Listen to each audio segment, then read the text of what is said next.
Hello नमस्ते, most welcome आप सभी का। उम्मीद है सब लोग बिल्कुल बढ़िया होंगे। तो स्टार्ट करते हैं। आज क्या है, पहला क्वेश्चन है हमारे सामने। ये बोलता है पीएम मोदी ने राष्ट्रीय हरित हाइड्रोजन मिशन के तहत पहले ग्रीन हाइड्रोजन हब की आधारशिला जनवरी 2025 में कहां रखी।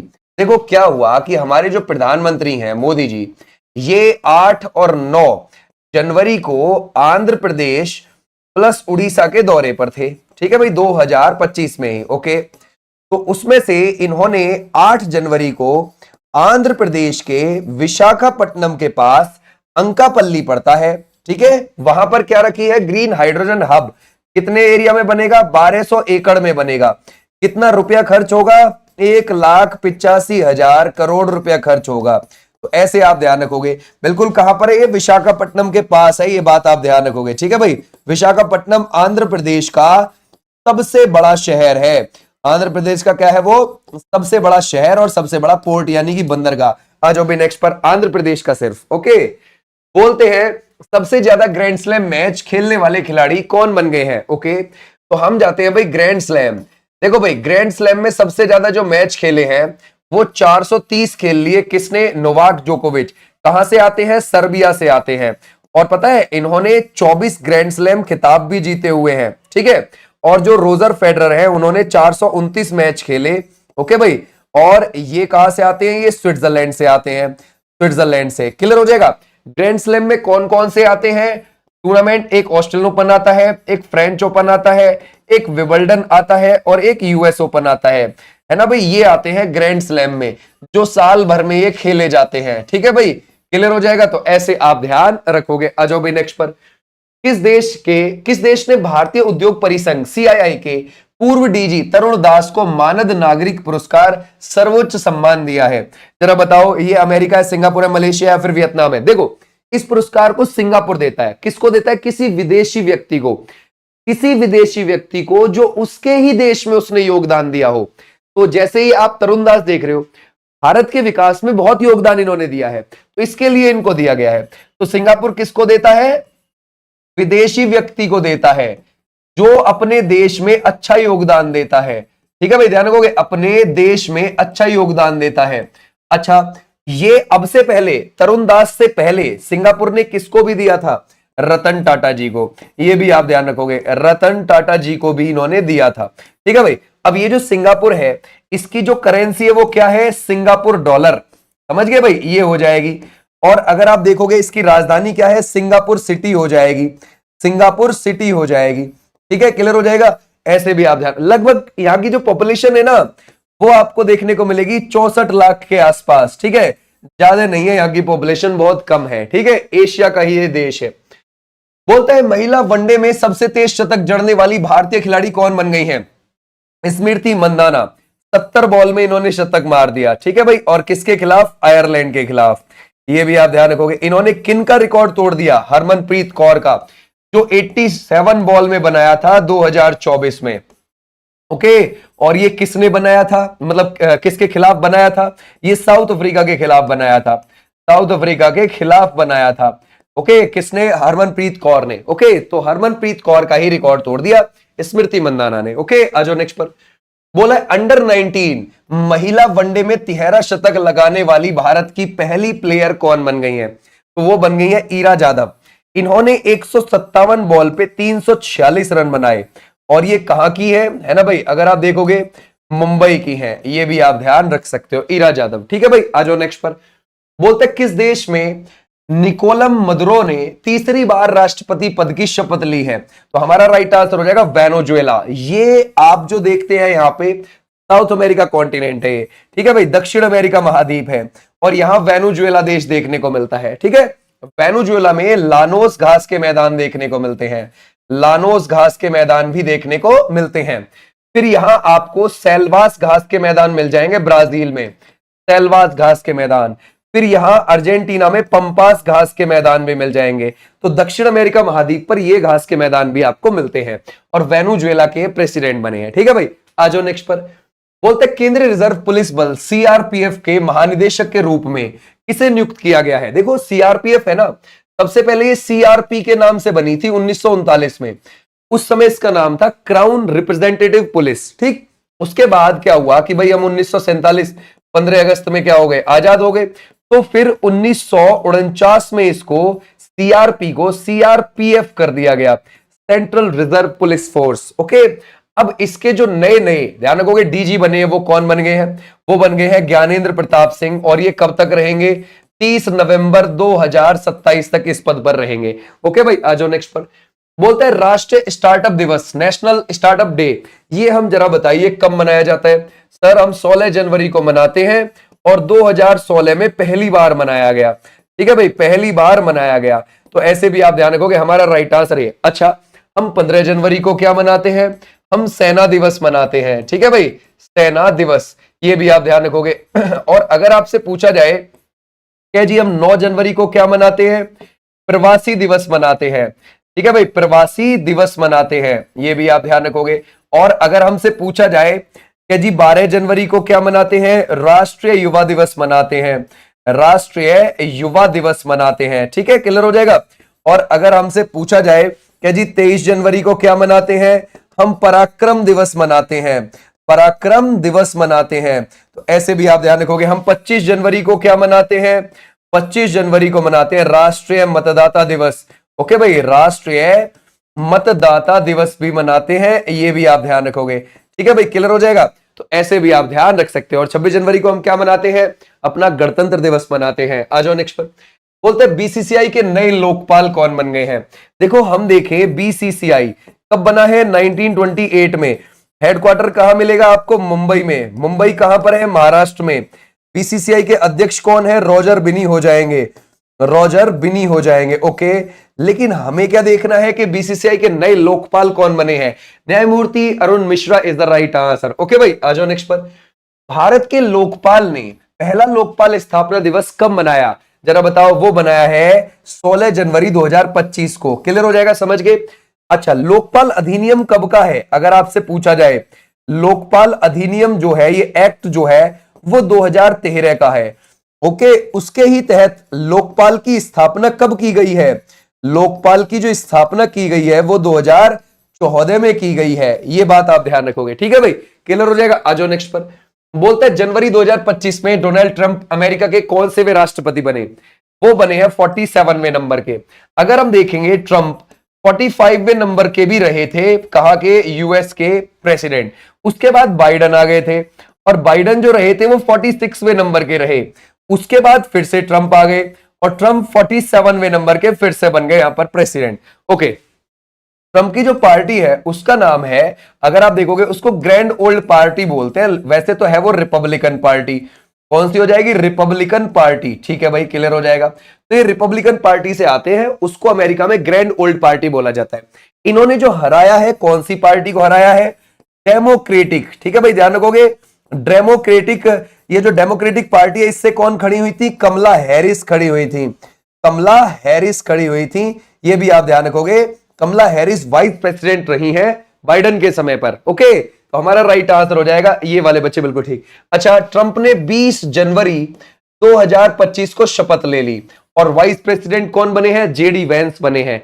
अमेरिका कब आजाद हुआ था, अमेरिका जो आजाद हुआ था वो 4 जुलाई को हुआ था 1776 को। अमेरिका का संविधान कब लागू हुआ है, तो अमेरिका का संविधान लागू हुआ है 1789 में जाकर।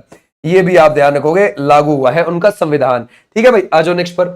बोलते हैं पराक्रम दिवस कब मनाया जाता है, सुभाष चंद्र बोस जी के बर्थडे पर मनाया जाता है। ओके, ध्यान रखोगे, सुभाष चंद्र बोस जी के, है ना भाई, इनके बर्थडे पर मनाया जाता है। और उनका जन्म कब हुआ था, 23 जनवरी को हुआ था। 23 जनवरी 1897 कहां पर हुआ था, कटक में हुआ था। कटक अब उड़ीसा में है, महानदी के किनारे। पहले वो बंगाल प्रेसिडेंसी में आता था। तो हमारा राइट आंसर क्या हो जाएगा, 23 जनवरी। ठीक है भाई, क्लियर है। अच्छा, 23 जनवरी से ही हम अपना गणतंत्र दिवस समारोह मनाना शुरू कर देते हैं। हालांकि गणतंत्र दिवस 26 जनवरी को आता है, लेकिन समारोह 23 जनवरी से 29 जनवरी के बीच में मनाया जाता है हर साल। आ जाओ नेक्स्ट पर। यूएसए ने 2 दशक के बाद जनवरी 2025 में किन भारतीय संस्थाओं से प्रतिबंध हटा दिया, है ना। अब वो कौन कौन सा है, एक है बार्क, एक है IGCAR और एक है IRE, यानी कि हमारा राइट आंसर हो जाएगा ये। अच्छा, ऐसा क्यों और प्रतिबंध क्यों किया था, देखो अगर हम देखें 1998 में हमने अपना सेकंड परमाणु परीक्षण किया था, याद आया, मई में। उस समय हमारे प्रधानमंत्री कौन थे? वो थे अटल बिहारी वाजपेयी जी। ठीक है भाई, ऑपरेशन शक्ति उसका नाम रखा था। अगर हम देखें इसका कोड नेम क्या था? ऑपरेशन शक्ति। ओके ठीक है, लेकिन हम बात करें जब ये हमने किया ना सेकंड परमाणु परीक्षण, एक बार 1974 में कर चुके थे। अब यहां पर अमेरिका थोड़ा नाराज हो गया और हमारे लगभग 200 संस्थाओं पर बैन लगा दिया था। तो धीरे धीरे अब वो बैन हटा रहा है। ठीक है, तो ऐसे भी आप ध्यान रखोगे। बोलते हैं दक्षिण पूर्व एशिया का ऐसा पहला देश कौन सा बन गया है जिसमें समलैंगिक शादी का कानून लागू किया गया है? देखो भाई, साउथ ईस्ट एशिया की बात चल रही है, दक्षिण पूर्व एशिया का पहला देश ऐसा ढूंढना है हमें। तो सर वो कौन सा बन गया? थाईलैंड बन गया। ठीक है भाई, थाईलैंड। अगर पूरे एशिया की बात करें तो थाईलैंड तीसरे नंबर पर आ गया। ठीक है भाई, अगर हम अपने पूरे एशिया की बात करें तो पूरे एशिया में ऐसा करने वाला एक तो नेपाल है और एक ताइवान है। समझ गए भाई, ताइवान, और फिर ये थाईलैंड है। ये भी आप ध्यान रखोगे। ठीक है भाई, क्लियर हो जाएगा। और जैसे ही थाईलैंड में ये फैसला आया कि शादी हो सकती है समलैंगिक, वहां थोड़ी देर में झुंड हो गया। समझ गए मतलब थोड़ी देर में धुआं कट गया, वहां पे शादी हो गई बहुत सारी समलैंगिक। समझ गए, तो ऐसे भी आप ध्यान रखोगे। बोलते हैं गणतंत्र दिवस समारोह 2025 के मुख्य अतिथि कौन है? तो सर ऐसा है, हमारा जो ये गणतंत्र दिवस समारोह है 26 जनवरी 2025 को जब ये मना है ना भाई, 2025 वाला, तो इसमें प्रोबोवो सुबियांटो इंडोनेशिया के राष्ट्रपति आए थे, है ना, एज ए गेस्ट। अच्छा, इंडोनेशिया से हमारे यहाँ कब कब प्रेसिडेंट आए हैं? एक तो पहले वाले पर ही आए, एक 2011 वाले पर आए, एक 2018 वाले पर, और अब 2025 वाले पर भी आए। तो ऐसे भी आप ध्यान रखोगे। ठीक है भाई, तो अलग अलग नेम से अलग अलग प्रेसिडेंट आते रहे और इस बार सुबियांटो आए हैं इंडोनेशिया से। ठीक है भाई, आ जाओ नेक्स्ट पर। प्रधानमंत्री मोदी जी ने नए इस्कॉन मंदिर का उद्घाटन जनवरी 2025 में कहां किया, जो एशिया का दूसरा सबसे बड़ा इस्कॉन मंदिर बताया जा रहा है? इसमें 12 साल लगे बनने में। ठीक है भाई, और 170 करोड़ रुपए खर्च हुए इस पर। समझ गए, तो ये कहां है? नवी मुंबई के खारघर में आपको देखने को मिल जाएगा। ठीक है भाई, आ जाओ नेक्स्ट पर। राष्ट्रपति द्रौपदी मुर्मू जो हमारी 15वें नंबर की राष्ट्रपति है, प्रवासी भारतीय सम्मान पुरस्कार 2025 कितने लोगों को दिया गया? तो हमारा राइट आंसर क्या हो जाएगा? 27 इज द राइट आंसर।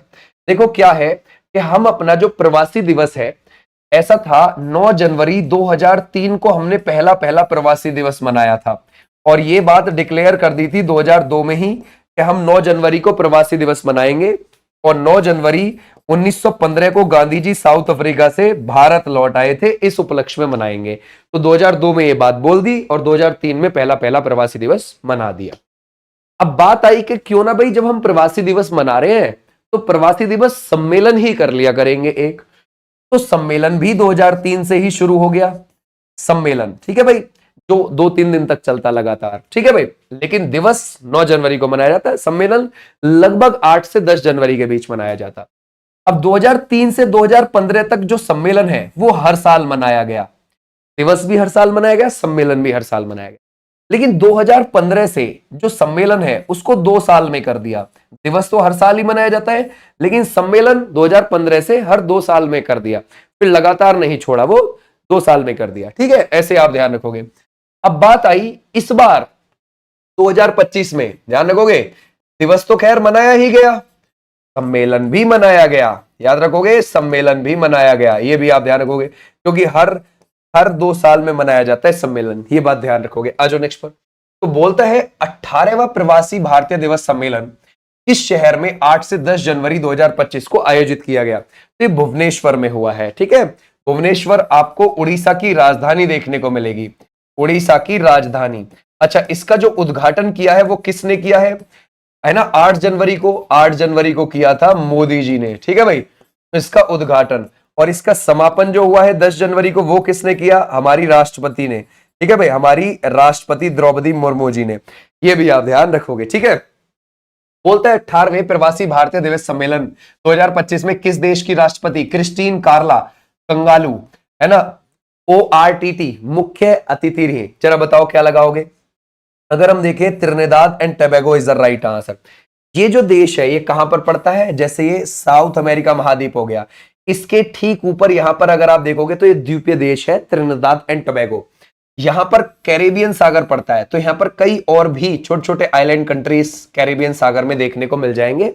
इसके ऊपर उत्तरी अमेरिका है, यहां पर फिर ये साउथ अमेरिका और बीच में एक कैरेबियन कंट्रीज है यहां पर, तो उसी में एक ये भी है।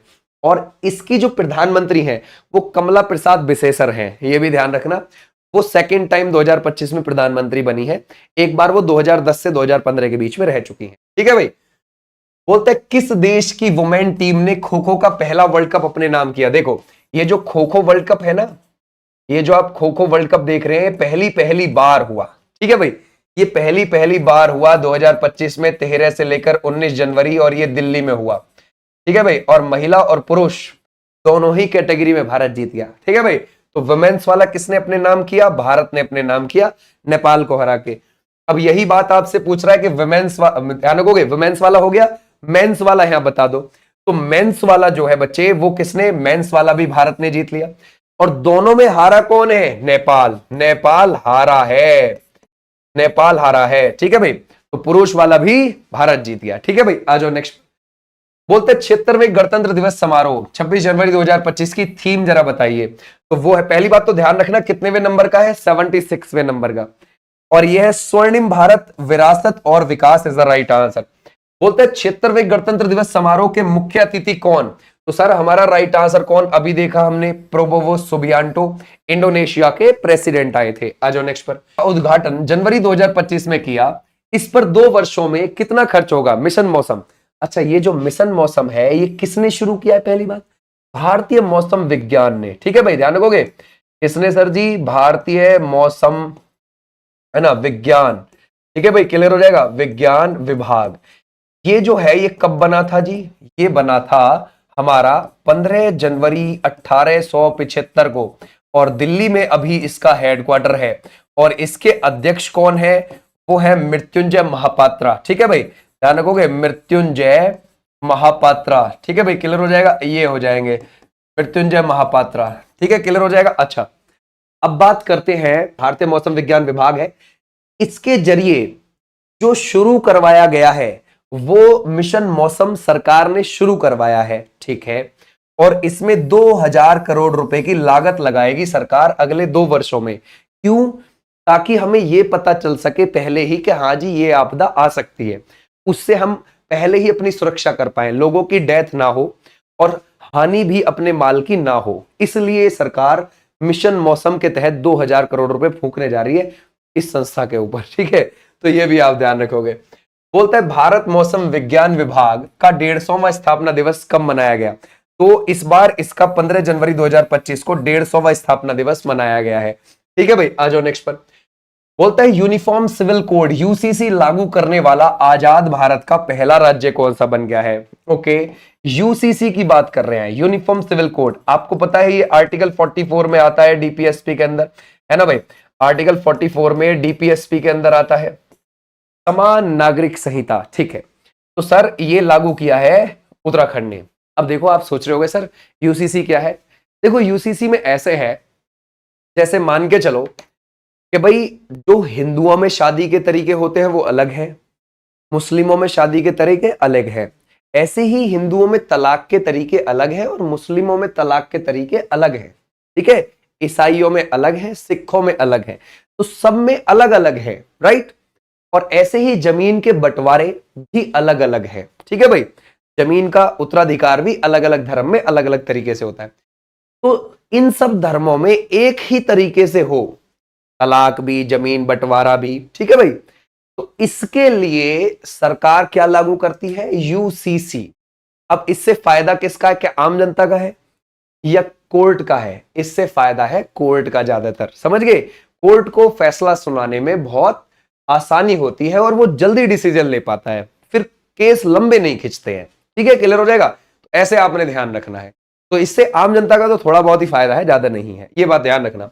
अब इसमें क्या है कि आप सोच रहे होंगे सर गोवा में भी तो यूसीसी लग रही है। देखो, गोवा में जो यूसीसी लगी हुई है वो आजादी से पहले की ही लगी हुई है उनके यहां पर, समझ गए? तो वहां पर पुर्तगालियों वाली यूसीसी चल रही है आज भी गोवा के अंदर।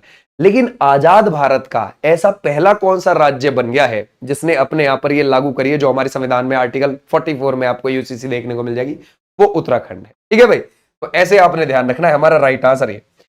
बोलते हैं उत्तराखंड सरकार के समान नागरिक संहिता विधेयक के प्रावधान किस पर लागू नहीं होते हैं? तो तो ये वहां की जनजातियों पर लागू नहीं होते हैं, ये ध्यान रखना। ठीक है भाई, आ जाओ नेक्स्ट पर। बोलता है ऑस्ट्रेलियन ओपन मेंस सिंगल्स 2025 का खिताब किस खिलाड़ी ने जीत लिया? तो वो जैनिक सिनर ने जीत लिया। ठीक है भाई, ध्यान रखोगे। ऑस्ट्रेलियन ओपन ध्यान रखना ग्रैंड स्लैम में साल में सबसे पहले होता है, जनवरी में हो जाता है। ठीक है भाई, आ जाओ नेक्स्ट पर। अब इसमें ही अगर हम देखें वुमेन्स सिंगल्स का खिताब किसने जीता भाई? तो वो जीता है Madison Keys is the right answer, D is the right answer. आ जाओ नेक्स्ट पर। आईपीएल 2025 में मुंबई इंडियंस के खिलाफ मैच के दौरान विराट कोहली T20 क्रिकेट में सबसे है ना ज्यादा रन बनाने वाले भारतीय बन गए और उन्होंने 13,000 रन बना लिए। देखो वो T20 क्रिकेट की बात कर रहा है, उसमें उनकी लीग भी आ गई, इंटरनेशनल क्रिकेट भी आ गया। ठीक है भाई, ये बात आप ध्यान रखोगे। ओके, तो हमारा राइट आंसर हो जाएगा ये वाले बच्चे, बिल्कुल ठीक। अगर हम देखें T20 में सबसे ज्यादा रन किसके है इंटरनेशनल तौर पर, अगर हम देखें है ना इंटरनेशनल लीग सब लगा के T20 में सबसे ज्यादा रन क्रिस गेल के मिलेंगे। ठीक है भाई, क्लियर हो जाएगा। आ जाओ नेक्स्ट पर। बोलता है रोलेट एक्ट पारित किया गया था कब? 1919 में। ठीक है भाई, 1919 में। और इसको क्या बोला गया? काला कानून। काला कानून बोला गया इसमें से भाई, बिना वकील, बिना अपील, बिना दलील वाला कानून। सिर्फ डिस्ट्रिक्ट मजिस्ट्रेट आपको संदेह के आधार पर उठा लेगा और आपसे कारण भी नहीं पूछा जाएगा कि आपकी गिरफ्तारी क्यों हुई है। ठीक है, और 2 साल के लिए आपको जेल में डाल दिया जाएगा, ये भी आप ध्यान रखोगे। क्लियर है? तो ये सर सिडनी रोलेट के नाम पर था। ओके, आ जाओ नेक्स्ट पर। बोलते हैं निम्नलिखित में से किस शहर को पूर्व के मैनचेस्टर के रूप में जाना जाता है? देखो अंग्रेज लोग हमको ईस्ट बोलते हैं, हमको पूर्वी बोलते हैं, तो उन्होंने ईस्ट इंडिया कंपनी की स्थापना करी, तो हमारे यहाँ का जो शहर है उनके हिसाब से पूर्व हुआ, तो वो ईस्ट का मैनचेस्टर किसको बोलते हैं, है ना भाई? तो सर अगर आप देखोगे वो बोलते हैं कानपुर को। ठीक है भाई, पूर्व का मैनचेस्टर। बट अगर हम एज ए भारतीय हम अपनी बात करें तो हमारे यहाँ का मैनचेस्टर, भारत का मैनचेस्टर कौन सा है? अहमदाबाद। उत्तर भारत का मैनचेस्टर कानपुर, ये ध्यान रखना। ठीक है भाई, आ जाओ नेक्स्ट पर। मणिपुर संगाई महोत्सव जिसका नाम इस राज्य के राजकीय पशु संगाई के नाम पर रखा गया है, उसकी शुरुआत किस वर्ष हुई है? तो ये जो शुरुआत हुई है वो 2010 में हुई है। देखो इससे पहले इसको पर्यटन महोत्सव बोलते थे, पर्यटन महोत्सव। ठीक है भाई, ध्यान रखोगे 2010 से पहले इस महोत्सव को, मणिपुर संगाई महोत्सव को पर्यटन महोत्सव बोला जाता था, फिर ये संगाई हिरन के नाम पर रख दिया गया 2010 में। ठीक है, तो ऐसे आप ध्यान रखोगे। मणिपुर जो कि है ना हमारे नॉर्थ ईस्ट में पड़ता है, भारत का गहना बोला जाता है, लोकटक झील है वहां पर, कैबुल लामजाओ नेशनल पार्क आपको देखने को मिल जाएगा, याओशांग, लाई हरोबा, चेरोबा फेस्टिवल्स मनाते हुए वहां के लोग आपको देखने को मिलेंगे। आर मरुस्थल मुख्य रूप से किस भारतीय राज्य में फैला हुआ है? तो ये आपको राजस्थान और गुजरात में देखने को मिल जाएगा। देखो ज्यादातर तो राजस्थान में ही है, ठीक है, थोड़ा सा गुजरात में है, थोड़ा सा आपको साउथ हरियाणा में मिल जाएगा और थोड़ा सा आपको साउथ पंजाब में मिल जाएगा। ठीक है भाई, और भारत के अंदर इसका एरिया 1,70,000 किलोमीटर स्क्वायर एरिया है, और टोटल जो इसका एरिया है अगर हम पाकिस्तान की तरफ वाला भी लगा ले, क्योंकि पाकिस्तान में भी ये थार रेगिस्तान है थोड़ा सा, तो टोटल इसका एरिया है 2 लाख किलोमीटर स्क्वायर एरिया। समझ गए? यानी कि 30,000 किलोमीटर स्क्वायर एरिया पाकिस्तान में भी पड़ता है इसका। ओके, आ जाओ नेक्स्ट पर। भारत में केंद्रीय मंत्री परिषद के लिए मंत्री चुनते समय प्रधानमंत्री को निम्नलिखित में से किस कारक पर विचार नहीं करना चाहिए? ओके, देखो मान के चलो भाई प्रधानमंत्री, ठीक है, मंत्री परिषद का हेड होता है, तो वो जो मंत्री चुन रहा है किसी व्यक्ति को, वो कौन सी एक चीज अपने दिमाग में नहीं रखेगा, बाकी चीजें तो रखेगा। ठीक है, तो पिछड़े वर्गों का प्रतिनिधित्व करता हो बंदा, बिल्कुल सही बात है।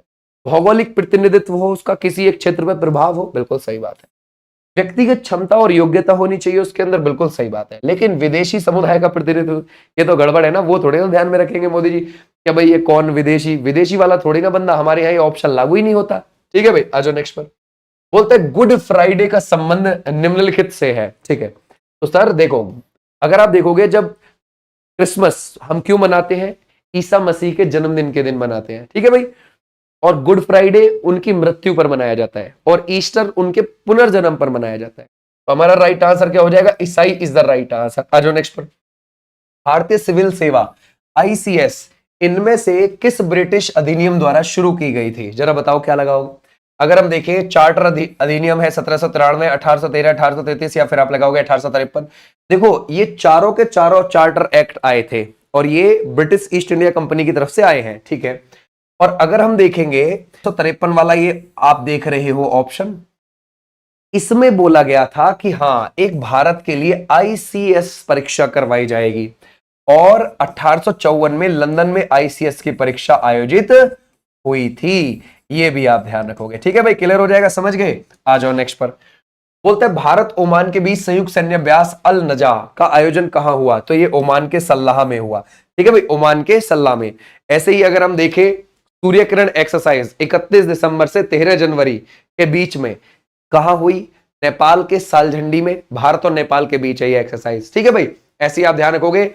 डेजर्ट जो एक्सरसाइज है वो किस किस के बीच है? भारत और मिस्र के बीच है। फरवरी 2025 में ही राजस्थान में हुई है। डेजर्ट साइक्लोन ये भारत और यूएई के बीच है, ये जनवरी 2025 में हुई है, ये भी राजस्थान में हुई है। ठीक है भाई, आ जाओ नेक्स्ट पर।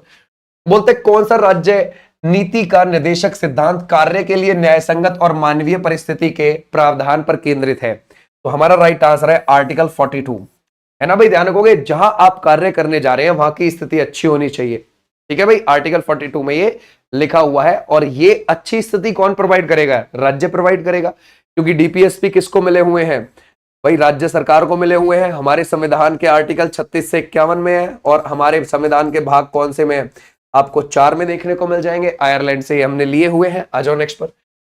प्रधानमंत्री की आर्थिक सलाहकार परिषद के अध्यक्ष के रूप में अपनी भूमिका के लिए जाने जाने वाले किस प्रमुख भारतीय अर्थशास्त्री का 1 नवंबर 2024 को 69 वर्ष की आयु में निधन हो गया? वो है Vivek Debroy is the right answer. आ जाओ नेक्स्ट पर। बोलते हैं पत्रकारिता में उत्कृष्टता के लिए 19वें रामनाथ गोयनका पुरस्कार 2025 में कितने पत्रकारों को सम्मानित किया गया? 27। ये जो है पत्रकारिता के क्षेत्र में दिया जाता है पुरस्कार, 2005 में शुरू हुआ है और इसमें 1 लाख रुपए की राशि दी जाती है। कितनी? 1 लाख रुपए की राशि दी जाती है। निम्नलिखित में से कौन सा पर्वतीय दर्रा भारत को चीन से जोड़ता है? तो भारत को चीन से इसमें से है नाथुला। ये आपको सिक्किम के अंदर देखने को मिल जाएगा। सिक्किम के अंदर हमें नाकुला भी देखने को मिलता है और जेलेपला दर्रा भी देखने को मिलता है। जेलेपला दर्रा, ये दोनों भी किससे जोड़ते हैं? ध्यान रखोगे, सिक्किम को चाइना से जोड़ते हैं। ठीक है भाई, आ जाओ नेक्स्ट पर। 3 फरवरी 1925 को भारत में पहली इलेक्ट्रिक ट्रेन चली। यह किन 2 स्टेशनों को जोड़ती? बॉम्बे वीटी और कुर्ला हार्बर। अगर आपसे पूछा जाए भारत में सबसे पहली जो ट्रेन थी वो कब चली? 16 अप्रैल 1853 को, डलहौजी के समय पर। ठीक है, डलहौजी 1848 से 1856 के बीच में भारत का क्या था? Governor general. ठीक है भाई, ऐसे भी आप ध्यान रखोगे। और वो कहां से कहां तक चली थी ट्रेन? जो पहली वाली 16 अप्रैल 1853 में चली थी, वो चली थी बॉम्बे से लेकर थाने के बीच में। ठीक है भाई, बॉम्बे में बोरीबंदर जगह पड़ती है, वहां से थाने के बीच में चली थी, 34 किलोमीटर। बोलते हैं राजस्थान का गणगौर त्योहार जो देवी पार्वती को समर्पित है कितने दिन तक मनाया जाता है? ये आप मुझे होमवर्क